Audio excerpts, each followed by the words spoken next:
Welcome guys to the tutorial info channel.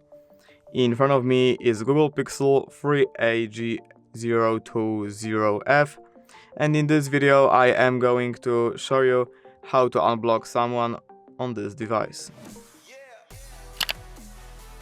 Alright, so to do this we have to click on the contacts app, and then we have to click on the three dots in the right top corner. Then we have to open settings and we have to go to the blocked numbers. As you can see, I don't have any blocked number, so I'm going to block someone quickly. And now to unblock this number, all we have to do is just click this icon next to the number and then click unblock. And basically that's it. If you did enjoy this video, leave a like and subscribe. Thank you guys for watching. Bye!